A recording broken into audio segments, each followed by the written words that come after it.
여러분, 2026년 1월 26일 이날 대한민국 주식시장에서 기가 막힌 장면이 펼쳐졌습니다. 에코프로 주가가 하루 만에 23% 폭등했습니다.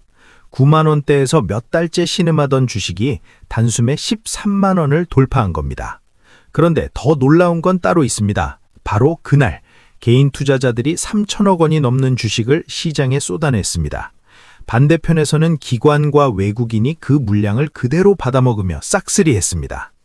그때 개인 투자자들은 이렇게 외쳤습니다. 드디어 본전이다! 살았다! 하지만 그날이 끝이 아니었습니다. 그날은 진짜 시작이었거든요.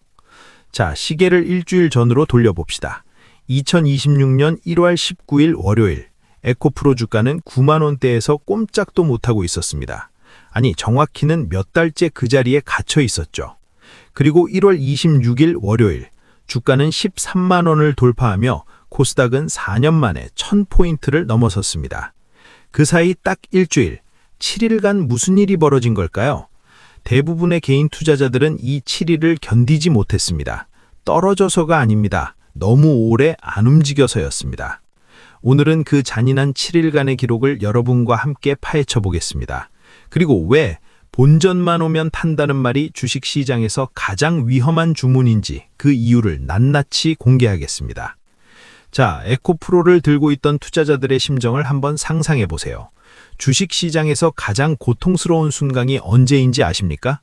차라리 하한가를 맞으면 화라도 냅니다. 아, 망했다! 시원하게 욕이라도 하죠.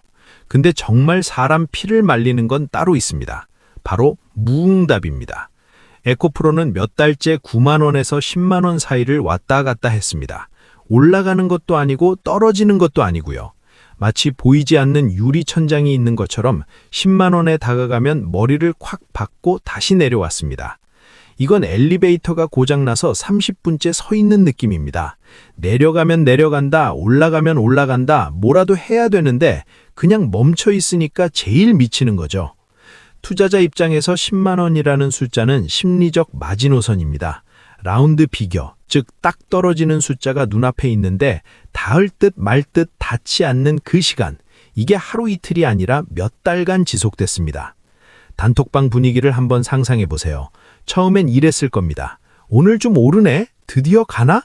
하지만 며칠 지나면 이렇게 바뀝니다. 에이, 또 속는 거 아니야. 지난번에도 이랬다가 꼬꾸라졌잖아. 학습된 무기력입니다. 지난 몇 달간 같은 패턴을 너무 많이 봤거든요. 올라가는 척하다가 다시 떨어지고 희망을 주다가 다시 빼앗기고. 이때부터 투자자들 머릿속에 하나의 생각이 자리 잡습니다. 제발, 제발 탈출만 시켜줘. 2026년 1월 19일 월요일, 에코프로가 5% 넘게 올랐습니다. 꽤 괜찮은 상승처럼 보였죠. 하지만 시장 반응은 차가웠습니다. 에이, 어차피 또 빠지겠지. 동안 너무 많이 당했거든요. 희망 고문에. 5% 오르면 다음날 7% 빠지는 패턴을 수없이 경험했으니까요.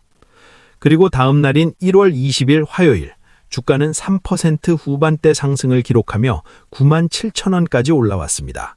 자, 여기서 계산기를 두드려 볼까요? 9만 7천 원, 10만 원까지 남은 건 딱 3천 원입니다. 불과 3% 차이죠.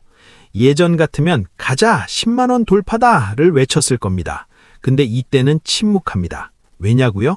이 9만 원 후반대에서 미끄러진 기억이 너무나 많기 때문입니다. 트라우마가 발동하는 구간인 거죠. 이제 10만 원 가겠구나 하고 믿었다가 다음날 8만 원대로 떨어진 적이 한두 번이 아니니까요. 그리고 운명의 1월 21일 수요일이 찾아옵니다. 이날 차트를 보신 분들 기억하실 겁니다. 주식 교과서에 실러도 될 만큼 귀괴하고도 정교한 장면이었죠. 이날 등락률 정확히 0%였습니다. 종가 9만 7천 원, 변동 없음. 여러분, 거래가 활발하게 일어나는데 주가가 0%로 마감한다는 게 무슨 뜻인지 아십니까? 팽팽한 줄다리기가 벌어지고 있다는 뜻입니다.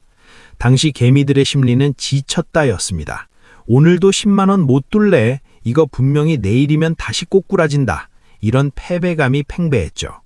그래서 개인은 아주 소극적으로 찔끔찔끔 매수하거나 그냥 구경만 합니다. 혹시나 하는 마음에 발만 담그는 거죠.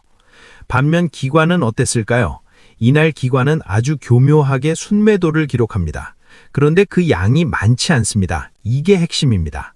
왕창 팔아서 주가를 떨어뜨리는 게 아니라 살짝 툭 쳐보는 겁니다. 너네 아직도 버티네? 안 팔고 배겨? 마치 툭툭 건드리며 간을 보는 복서처럼 말이죠. 이 1월 21일의 0% 멈춤 현상, 이걸 저는 스프링 압축 구간이라고 부르고 싶습니다. 상상해 보세요. 강력한 쇠 스프링을 위에서 누르고 아래서 받치고 있습니다. 겉으로 보기엔 아무런 움직임도 없는 정지 상태입니다. 하지만 그 내부에는 엄청난 에너지가 응축되고 있죠. 손을 떼는 순간 어디로든 튀어오를 준비가 된 상태. 그게 바로 1월 21일의 에코프로였습니다. 그런데 2차 전지라는 섹터는 이 스프링의 탄성이 다른 업종과는 차원이 다릅니다. 원자재 가격, 전기차 침투율, 수주 잔고, 이 모든 게 엮여서 한 번 방향을 잡으면 관성의 법칙을 무시하고 날아가는 레버리지 종목이거든요. 하지만 불행히도 우리 개인 투자자들은 이 보이지 않는 압력을 견딜 내구성이 없습니다. 시간이라는 감옥에 갇혀버린 개미들에게 1월 21일의 정체는 기회가 아니라 지루함의 끝판왕으로 다가옵니다. 이건 마치 마트에서 세일한다고 해서 줄 섰는데 앞에 사람 계산이 너무 느려서 1시간째 서 있는 상황입니다. 그때 직원이 슬쩍 말합니다. 지금 나가셔도 됩니다. 이때 나갈지 조금만 더 버틸지 고민하는 그 순간, 이게 바로 개인들이 가장 많이 무너지는 구간입니다. 이때 커뮤니티나 종목방을 한번 보십시오. 아주 위험한 밈이 돌기 시작합니다. 본전만 오면 뒤도 안 돌아보고 떠난다. 이 말이 거의 주문처럼 퍼집니다. 이 말이 무서운 게 뭔지 아십니까? 이건 기관 투자자들에게 보내는 항복 선언이나 다름없기 때문입니다. 나는 수익은 필요 없고 내 원금만 돌려주면 물량을 다 넘겨주겠다라는 패를 상대방에게 다 보여주는 꼴이죠. 주식시장은 정보의 비대칭 게임입니다. 여러분이 지쳐서 나가 떨어지기만을 기다리고 있는 거대 자본에게 이보다 더 좋은 신호는 없습니다. 아, 이제 털 사람들은 다 털릴 준비가 됐구나. 기관은 이날의 0% 흐름을 보며 쾌재를 불렀을 겁니다. 대박 세일이 임박했음을 감지했으니까요. 개인은 시간을 잃고 기관은 주식을 모읍니다. 엘리베이터 안에서 먼저 뛰어나가는 사람이 많은 날, 그 건물 전체를 통째로 사는 사람이 따로 있는 것처럼. 그렇게 지옥 같은 수요일이 지나고 1월 22일 목요일이 밝았습니다. 시장은 언제나 그렇듯 대다수가 방심하거나 포기한 순간에 뒤통수를 때립니다. 아침부터 에코프로 주가가 요동치기 시작하더니 전날까지 숨죽이고 있던 녀석이 갑자기 7% 넘게 급등하며 그토록 넘기 힘들었던 10만 원의 벽을 단숨에 박살냅니다. 주가는 순식간에 10만 5천 원 부근까지 치솟습니다. 자, 이때 개인 투자자들의 반응은 어땠을까요? 환호했을까요? 아닙니다. 당황합니다. 뭐야, 왜 갑자기 올라? 이것도 밑꼬리 달고 내려오는 거 아니야? 의심부터 합니다. 하지만 이날 상승은 질적으로 달랐습니다. 여기서부터 돈의 색깔이 바뀝니다. 그 전까지의 상승이 개미들이 십시일반으로 만든 작은 파도였다면 1월 22일의 상승은 거대한 해일이 밀려오는 신호탄이었습니다. 바로 메이저 수급의 귀환입니다. 주식파는 결국 누가 샀느냐가 가격의 미래를 결정합니다. 이날부터 외국인과 기관의 자금이 마치 댐문을 연 것처럼 쏟아져 들어옵니다. 그 전까지 찔끔거리던 동네 구멍가게 수준의 거래가 대형 트럭이 줄지어 들어오는 물류센터급 거래로 변모한 겁니다. 그리고 이어진 1월 23일 금요일, 이날은 그야말로 기관의 쇼핑데이였습니다. 기관은 하루에만 약 43만 주를 순매수합니다. 금액으로 따지면 수백억 원. 여러분, 수백억 원입니다. 개인이 아무리 연합해도 만들 수 없는 거대한 매수벽이 세워진 겁니다. 주가는 10만 6천 원대에 안착합니다. 불과 3, 4일 전 9만 7천 원에서 5도 가도 못하던 때와 비교하면 공기가 완전히 달라졌습니다. 재미있는 건 이날 개인들의 움직임입니다. 기관이 트럭으로 물량을 쓸어 담을 때 개인들도 약 10만 주 정도 순매수에 동참합니다. 얼핏 보면 오, 개미들도 눈치채고 같이 탔네 라고 생각할 수 있습니다. 하지만 냉정하게 봅시다. 기관의 수백억과 개인의 수십억. 이건 체급 차이가 아니라 종목이 다른 겁니다. 기관은 명확한 설계도를 가지고 들어왔습니다. 이 가격대에서 물량을 흡수하고 어디까지 밀어 올리겠다는 계획이 있죠. 반면 뒤늦게 따라붙은 개인들은 어떤가요? 진짜 가나보다 나도 좀 태워줘 라는 심리. 즉 계획이 아닌 충동과 안도감에 기댄 매수입니다. 남들이 사니까 나도 샀다는 위안. 하지만 이 위안이 나중에는 독이 됩니다. 차트 좋아하시는 분들이라면 들어보셨을 겁니다. 골든 크로스. 단기 이동평균선이 장기 이동평균선을 뚫고 올라가는 현상이죠. 하지만 쉽게 말해볼까요? 그동안 내리막길을 달리던 자전거가 이제 평지를 지나 다시 오르막길 초입에 들어섰다는 뜻입니다. 더 이상 브레이크 잡을 필요 없이 페달을 밟으면 밟는 대로 나가는 구간에 진입했다는 시그널입니다. 이런 신호가 뜨면 어떤 일이 벌어지는지 아십니까? 여의도 증권과의 시스템, 그리고 해외 펀드의 AI 알고리즘들이 자동으로 반응합니다. 비빅, 매수 신호 발생, 자금 투입. 사람이 고민하기도 전에 기계가 먼저 주문을 넣는 겁니다. 마치 눈이 오면 제설차가 자동으로 출동하듯 상승 신호가 뜨자마자 거대 자본이 기계적으로 유입되기 시작합니다. 여기에 기름을 붓는 뉴스가 터지죠. 한국 2차전지 저평가됐다. 전기차 회복 끝났다. 이제 다시 배터리 쇼티지가 온다라는 분석들이 쏟아져 나옵니다. 이 순간 1월 23일 금요일 마감장을 보며 개인 투자자들은 착각에 빠집니다. 아, 드디어 살았다. 기반이랑 나랑 같은 방향을 보고 있구나. 이제 꽃길만 남았다. 과연 그럴까요? 기관은 이미 다음 주 월요일 개인들이 던질 물량을 받아먹을 준비를 마쳤습니다. 개인은 희망을 품고 주말을 맞이했지만 기관은 계산기를 두드리며 주말을 보냈을 겁니다. 그들의 계산기에 입력된 변수는 딱 하나입니다. 개미들이 언제쯤 본전 심리에 흔들려 물건을 내놓을까? 그리고 그 D-Day는 주말이 지난 직후인 1월 26일 월요일로 잡혀 있었습니다. 많은 분들이 주식 투자를 하면서 본전만 찾으면 다행이다 라고 생각합니다. 하지만 역설적이게도 바로 이 본전 심리야말로 세력들이 가장 좋아하는, 가장 이용해 먹기 좋은 개인의 약점입니다. 불난 극장을 상상해보세요. 모두가 불이야를 외치며 좁은 출구로 달려갑니다. 서로 밀치고 넘어지죠. 그런데 정작 진짜 고수들은 비상구가 어디 있는지 미리 파악해두고 사람들이 몰리지 않는 쪽으로 여유롭게 빠져나갑니다. 아니, 심지어 그 불난 극장을 헐값에 사들이기도 하죠. 1월 26일 월요일 아침, 장이 열리자마자 에코프로는 마치 로켓 추진체를 단 것처럼 수직 상승합니다. 하루 상승률 무려 23%, 상한가에 근접한 폭등이었습니다. 평소에 2~3%만 올라도 오늘 대박이다를 외치던 종목이 하루에 20% 넘게 오르니 투자자들은 정신을 못 차립니다. 주가는 단숨에 13만 원을 돌파합니다. 며칠 전 9만 원대에서 빌빌거리던 그 주식이 맞나 싶을 정도로 가격표가 비현실적으로 변해버린 겁니다. 자, 이 지점에서 여러분이라면 어떻게 하시겠습니까? 9만 원에 물려있다가 13만 원이 되었습니다. 수익률이 40%가 넘습니다. 혹은 훨씬 더 높은 가격에 물려있던 구조대를 기다리던 분들에게는 드디어 계좌가 빨간불 혹은 본전으로 바뀌는 기적 같은 순간입니다. 개미들의 손가락은 이성보다 빠르게 움직입니다. 팔자, 지금 안 팔면 또 떨어진다. 이 지긋지긋한 주식 다시는 쳐다도 안 본다. 이날 하루 동안 개인 투자자들이 시장에 쏟아낸 에코프로 주식은 무려 240만 주나 달합니다. 금액으로 환산하면 3천억 원이 훌쩍 넘는 거금입니다. 웬만한 중견기업 하나증을 통째로 팔아치운 셈입니다. 그들의 심정은 탈출이었습니다. 수익 실현의 기쁨보다는 고통으로부터의 해방감이 더 컸을 겁니다. 휴, 살았다. 그런데 말입니다. 우리가 던진 그 240만 주, 그 엄청난 물량은 도대체 어디로 사라졌을까요? 누군간 그 가격에 그 막대한 양을 감사합니다 하고 받아갔습니다. 바로 기관과 외국인입니다. 이날 기관은 약 140만 주를 순매수합니다. 외국인도 110만 주를 쓸어 담습니다. 개인이 던진 물량은 물론이고 시장에 나온 모든 매도 물량을 싹쓸이로 흡수해버린 겁니다. 이걸 전문 용어로 손바뀜이라고 하죠. 하지만 저는 이렇게 표현하고 싶습니다. 부의 이전. 참을 수 없는 자본에서 인내심 있고 계획적인 자본으로 소유권이 넘어가는 거대한 의식이 치러진 날. 수급 데이터를 뜯어보면 참혹할 정도입니다. 철저하게 개인 대 연합군의 싸움이었습니다. 그리고 승패는 이미 정해져 있었죠.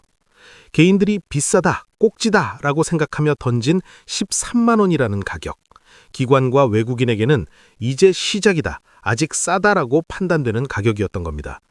이 인식의 차이, 이게 바로 부자와 빈자를 가르는 결정적인 차이입니다. 시장은 흥분의 도가니였습니다. 주가가 너무 빠르게 오르자 코스닥 시장에는 변동성 완화 장치가 발동됩니다. 과열됐으니 잠시 쉬어가라는 신호죠. 하지만 그조차도 폭주하는 기관차를 막을 순 없었습니다. 동시에 코스닥 지수는 꿈의 숫자라고 불리는 1000포인트를 돌파합니다. 무려 4년 만에 보는 천스닥 시대의 개막. 모든 경제 채널, 유튜브, 신문 일면이 코스닥 천시대 2차 전지의 부활로 도배됩니다. 하지만 이 화려한 축제의 날 가장 씁쓸한 표정을 지은 건 누구였을까요? 아이러니하게도 이날 아침 일찍 잘 팔았다며 안도했던 개인 투자자들이었습니다. 매도 버튼을 누르고 화장실 다녀왔더니 주가는 내가 판 가격보다 더 위에 있습니다. 점심 먹고 왔더니 더 올라가 있습니다. 장 마감 때 보니 내가 판 가격이 그날의 최저가였습니다. 이때 느끼는 박탈감은 하락장에서 손실을 볼 때와는 또 다른 종류의 고통입니다. 소위 FOMO 증후군, Fear of Missing Out이 극대화되는 순간이죠. 내가 내린 그 역이 종착역인 줄 알았는데 알고 보니 거기가 급행열차로 갈아타는 환승역이었다니. 철로 위에서 멀어지는 열차를 바라보는 심정. 그것이 1월 26일 저녁 수많은 개미들의 마음이었을 겁니다. 이게 단순히 운이 없어서일까요? 아닙니다. 기관들은 알고 있습니다. 개미들의 물량이 쏟아지는 지점이 어디인지. 그들은 빅데이터를 통해 학습했습니다. 특정 가격대, 특정 수익률 구간이 오면 개인들의 매도 물량이 쏟아진다. 이걸 매뉴얼처럼 꿰뚫고 있습니다. 그래서 그들은 기다린 겁니다. 여러분이 지쳐서 혹은 안도감에 취해서 매도 버튼을 누르는 그 순간을, 그 물량을 받아야만 비로소 주가를 더 가볍게, 더 높이 띄울 수 있기 때문입니다. 이를 악성 매물 소화라고 부르는데 잔인하게 말하면 개미 털기가 완료되었다는 뜻입니다. 2026년 1월 26일 에코프로는 52주 신고가를 갈아치웠습니다. 그리고 기관은 코스닥 시장 전체에 하루 만에 1조 원이 넘는 천문학적인 자금을 쏟아부었습니다. 이건 잠깐 단타 쳐서 용돈 벌자고 들어온 자금이 아닙니다. 여의도의 펀드 매니저들 그리고 바다 건너 외국의 큰손들이 이 산업의 레벨을 다시 책정하겠다라고 합의라고 들어온 소위 리레이팅 자금입니다. 시장의 분위기가 완전히 바뀐 겁니다. 에코프로뿐만 아니라 에코프로 BM 등 관련주들이 동반 폭등하며 거래량이 터졌습니다. 증권가 리포트의 톤 앤 매너도 바뀝니다. 단기 과열을 우려하던 목소리는 쏙 들어갔습니다. 대신 향후 10년 시장 규모가 10배 커질 것이라는 장기 전망이 메인스트림을 장악하기 시작합니다. 이 시점에서 시장의 플레이어 구성을 다시 한번 봅시다. 잔파도에도 멀미를 하며 배에서 뛰어내릴 사람들, 즉 단기 성향 개인 투자자들은 1월 26일 급등 때 이미 대부분 내렸습니다. 소위 악성 매물이 청소된 상태죠. 이제 배에 남은 건 누굽니까? 나는 이 산업이 2배, 3배 갈 때까지 엉덩이 붙이고 있겠다는 진성주주들. 그리고 조단위 자금을 집행했으니 목표가까지는 무조건 밀고 간다는 기관과 외국인들. 즉 파는 사람은 사라지고 버티는 사람과 사는 사람만 남은 구조가 완성된 겁니다. 개인 투자자들은 작은 돛단배를 타고 태평양을 건너려 합니다. 파도가 조금만 쳐도 뒤집힐까봐 겁이 납니다. 날씨가 조금만 흐려져도 회항해야 하나 고민하며 키를 놓습니다. 반면 기관 투자자는 항공모함을 타고 있습니다. 이들은 목적지 좌표를 찍어놓고 움직입니다. 가는 길에 파도가 치든 비바람이 불든 항로를 바꾸지 않습니다. 연료는 충분하고 헌체는 튼튼하니까요. 1월 26일 이후 에코프로라는 배는 돛단배들의 영역을 벗어나 항공모함의 항로인 대항로로 진입했습니다. 자, 이제 오늘의 긴 이야기를 한번 정리해 볼까요? 에코프로 사태가 우리에게 주는 교훈은 명확합니다. 주식시장에서 돈을 버는 건 화려한 기술적 분석이나 남보다 빠른 정보가 아닙니다. 진짜 승부는 시간을 대하는 태도에서 갈립니다. 핵심만 머릿속에 한 장면으로 정리하면 이겁니다. 첫째, 에코프로는 떨어져서가 아니라 너무 오래 안 움직여서 개인들이 먼저 지쳤습니다.